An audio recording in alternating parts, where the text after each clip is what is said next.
So Ice Spice has a SpongeBob song out now, and the music video is literally her on a roller coaster. We've officially reached the just slap a brand on it era. SpongeBob, big guy, pants okay. SpongeBob, big guy, pants okay. Alright, let me get this out of the way.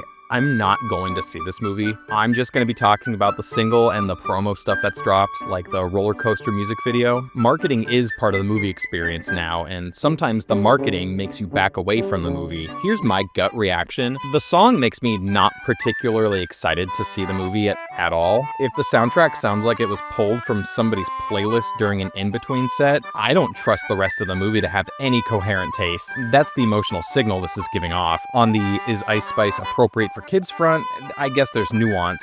She's a pop star with obviously adult art in her catalog, and then you have this song, which includes an eyebrow-raising line about bending and stretching. In any other context, it's probably fine, but in the context of a family film soundtrack, it does not read well. If you're a parent and you want to avoid anything remotely suggestive in the minivan, this is the kind of line that makes you put the single on private preview before letting it play for children. Let's be honest about celebrity cameos in animation. They're usually not great. You get sometimes really good invisible voice work, and sometimes you get the other thing where a famous name is shoehorned into a part that was never designed for them. The risk here is not a moral failing by the artist. Obviously, it's a production choice. Are we giving the artist a role that suits them and directing them properly? Or are we doing the modern PR move where the star's name equals earned attention and that's it? From what the promo shows, this leans towards the latter. Also, full disclosure, Ice Spice has publicly referenced SpongeBob before. She's not some random pick who woke up and decided to cameo in the movie. That probably made her a comfortable box ticketer for the studio. She's a name with some genuine fandom cred, but being a fan doesn't automatically make you the right tonal fit for a franchise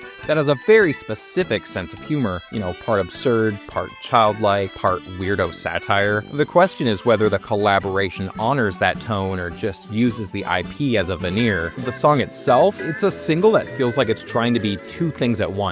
Sometimes it's a chant, sometimes it's conversational. The production often lets the vocal sit like it's leading a casual conversation while music trails behind it, which works for late night mood tracks, but not necessarily for a piece that's supposed to land inside of a family movie. If you wanted a proper anthem for this film, this isn't it. If you wanted a short form pop single to trend on streaming platforms, then you might get there. The problem is the two aims pull the song in completely different directions. And then there's the lyric, SpongeBob, big guy, pants okay. I'm not mocking the words, I'm trying to parse their purpose.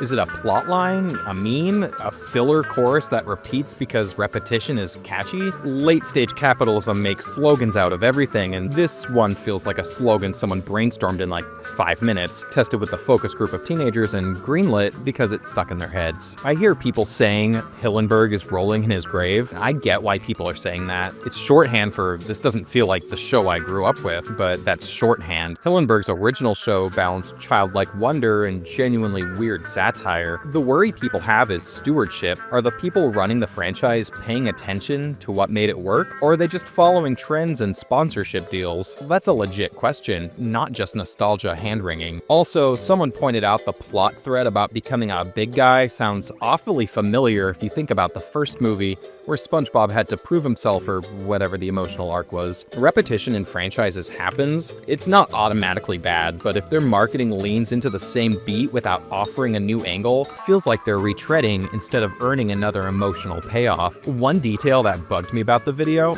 it's basically just Ice Spice on a roller coaster. There's a thin sprinkling of animated footage, but mostly it's amusement park marketing. If a massive children's IP is being used primarily as a lifestyle backdrop for a pop star's visuals, it feels inverted, like the franchise is now supporting the artist's image instead of the other way around. That's probably fine for a few viewers, but for fans who want the film to be centered on the characters, it feels off-putting. To be fair, it's possible the song actually makes sense in the movie. Promo singles are not the movie, they're just marketing artifacts. Sometimes the song fits perfectly in the film and the promo simply doesn't show that context, but we judge by what we see and hear 9 times out of 10. If the single and trailer together read as tone tone deaf, that's a real problem for first impressions. If you're thinking about how to react as a creator, this is prime material.